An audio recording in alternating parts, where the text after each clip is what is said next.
Namaste. Hello and welcome to the Kundalini podcast. That was Zen, this is Thou. First of all, I'd like to say something. When I first started making these videos, the word podcast came into my mind. But now a new word has emerged. It's called vlog or vlog or however you pronounce it, but I'm going to call it vlog. So from now on, I'm going to say, welcome to the Kundalini vlog. That was Zen, this is Thou. Podcast seems like the wrong term, but I didn't know any other term. So I started doing that. So this is episode 69. I'm sorry I have been away for a little while, and I have told you the reasons before. It's because I have a job, and things really become hectic. So makes it difficult for me to make these videos sometimes. So September was the last time, and now it's December, almost the end of 2017. So I thought I'd make a video, and I hope people aren't wondering what happened to this guy. I'm fine. I just haven't had time to pick up the camera and start making videos. So, what am I going to talk about today? A very interesting thing that came to my mind was about um, creating new religions. And there are a couple of examples. One of them was created by a science fiction writer. I won't say which one, I won't say the name of it. And there is all kinds of controversy about that religion. It's one of the latest religions. And people have some kind of fascinating stories that people that escape from that. And again, I have nothing against them. Please don't come after me. I'm not pro or against, whatever. However it plays out is up to you.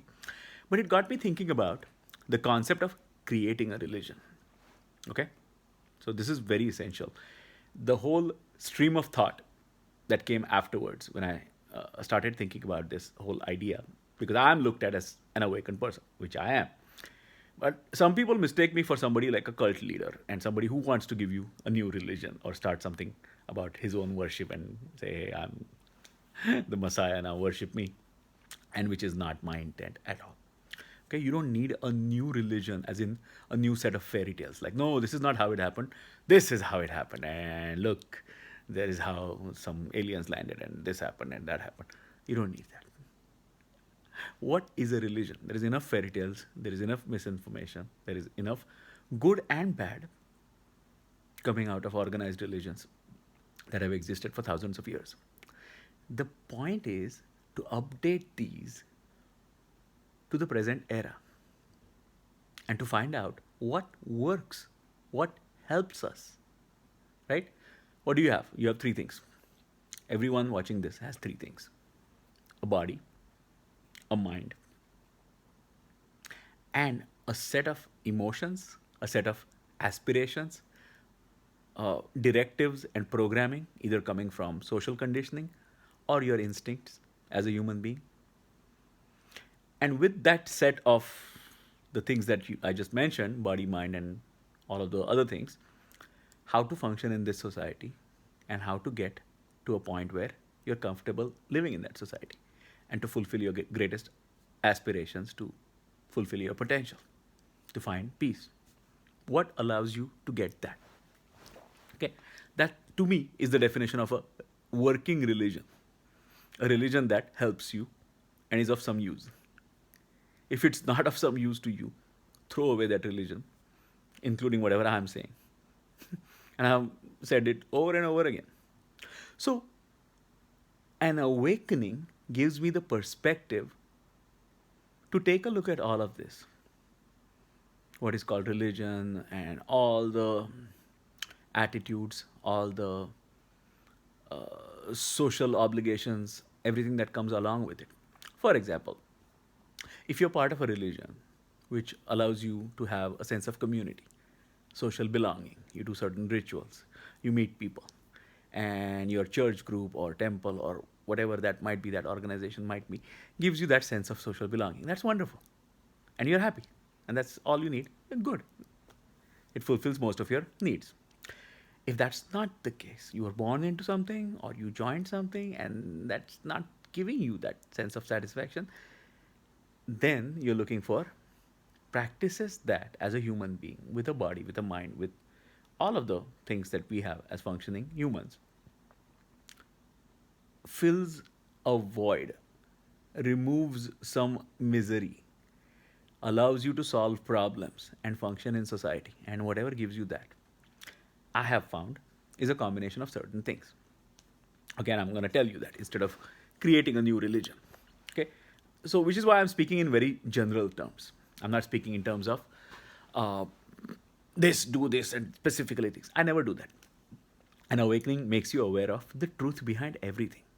And it starts with acknowledging yourself as an individual soul, an individual with ideas, with aspirations, emotions, and the need to function, the necessity to function in this society. So, what have I found? And a lot of this will be in common with whatever I've said in the past. You have a mind. Certain things I know for a fact. You have a mind ego, but those are not your true self. And that mind, that ego, are all polluted by all the programming that we get watching television, social media, friends telling you certain things, society, parents, expectations from you, your current situation in life, right? And you have to find a way to do that. And the first thing to realize, number one, is that that mind is not the real self. Your thoughts are not your real self. You can use the mind, you can use the thoughts to create a better reality for yourself, to function better in this reality. And to able to get that control, first you need to have a reset button. That comes from meditation. Meditation allows you to go inside and find that stillness. And then coming out, you know which are your thoughts gradually over time, done over many months, years, whatever. The practice of mindfulness and meditation allows you to see what needs to be switched off. Oh, this was just programmed behavior and automatic behavior, and this is not. Okay, that's the first thing, is to be able to get in touch with your inner self. Okay, having a healthy body, of course, helps. So, any set of practices that allow you to get to that equanimity, along with that, I add things like not comparing to other people. What's the root cause of most misery is that, oh, I'm not rich enough, I'm not, that person is rich, I'm poor, uh, or taking things like calamities, bad things happening to me, certain things not going the way I wanted to, and making it a issue which sticks in your mind. Instead of having a clean mind with no baggage, how do you function in spite of so-called bad things happening to you, tragedies happening to you? Are those tragedies in a absolute sense? Yes, some of them might be. Other things are just, hey, if you have to compare it to people who are so unfortunate that they would dream about the problems that you have as luxuries, things like that.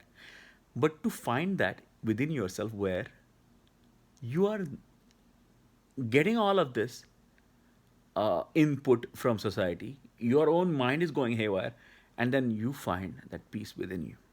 So, this is a most practical definition, even from an awakened person. I still have to live in society, just like anybody else. But a continuation of what I have said from the past about 10 videos is this, is how do I function? How do I find that within me? And do these methods work? Whatever allows you to get to that point and find these methods, which allows you that peace and gives you more strength, doesn't take away.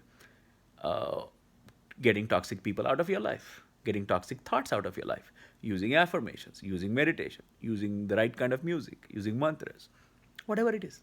Which is why I advocate a combination of things, not just one religion, whatever works. But the basic is this, that the human existence can be broken down into these factors. You are not just a human being left around and whatever your mind cooks up that you have to latch on to. Let's say a tragedy happened to you 10 years ago and you're still affected by it. Yes, you can get therapy and do that. Or you can find other methods to do that with varying amounts of effectiveness. But the understanding that all of this can be wiped clean with better thoughts, you can resolve your issues using methods which allow you to see, hey, this was just something in the past. I live in the present moment. And if that baggage from the past is continuing to harass me up here in my mind, how do I get rid of it? How do I make my mind stop? Oh, meditation, mindfulness, allowing to see that these are just thoughts. They're passing by, passing through. I don't have to latch onto this thought. I can latch onto another thought. A combination of those things done for yourself becomes your religion, and this is your practicing religion. So, meditation, first and foremost, you start seeing the effect of your actions. You start following the right actions because you don't want bad consequences coming in. You start following things where your relationships improve. You start becoming more cognizant of the damage that could be done by allowing the wrong people into your life. Okay, and you act on it. You break out of your fears to try new things. Okay, and then you explore. You don't just accept something, but you explore things as it benefits you. Okay, not many people are going to tell you that, which are part of organized religion. An awakened person can, with complete confidence and assurance. He has seen something, put it in practice in his own life or her own life, and is sharing the results with you, like I am. So, a new religion with a new set of fairy tales is not necessary at all. It is all within you, and the power is within you to implement, to make your life better using methods and practices. And you have to put in the work, you have to put in the effort. Somebody asked me this question, as I always get asked about how do I get a Kundalini awakening, and I give them the blog posts that I've written in the past and whatever. And I gave him the Raj Yoga blog post. You know, what is Raj Yoga and what are the different factors of Raj Yoga? If you look at it and you want to see the end result of that, post awakening that somebody put that together. Somebody tells me, oh, this is all from books. You don't have a real experience, you're just talking from books. I can't say either or. I have read books, but they came after the awakening. So the awakening is real, but I did also read books. Nothing wrong with that. I had the good fortune of having the awakening, so I could compare with those books and check out my own experience and say, yeah, this, yes. So when I'm reading it, any awakened person telling you something from books or distilling that knowledge is still from a expert point of view and not a layperson's point of view, to put it crudely and not exactly the words I would like to use, but those are the ones coming to my mind right now. If you have done that, if you have put in the practice, there is no way that you're going to say that, oh, this religion didn't work for you or it left a vacuum. Because the whole approach is towards making your life better. Okay? Not following something because it was told to you without any personal gain to you, because it is just rigid tradition. A mix and match of the Tao, Zen, some scripture that you like, or some philosopher that you read, and implemented in your practical reality. Keeping these three things in mind: body, mind, emotions, aspirations, and how they are affected by these practices that I'm using. Period. Simple. That is religion. Whether you believe in fairy tales and stories and parables, they may serve a purpose. Having a story told to you may help you understand some concepts better. But the basics of human existence have not changed for many thousands of years. The aspirations, if you're jealous, if you're coveting something, and if you're sad because somebody's achieved something else, this, to drop comparison and to find joy and happiness within your own being through your own actions is the solution that you can find in 10 different books from 10 religions. Okay? How you implement it in your own life, that is of interest to me. And that's why I make these videos. And that should be of interest to yourself. Instead of theoretical arguments, whether this religion is better or that is better, how did it affect me? Did it make my life better? And what makes my life better?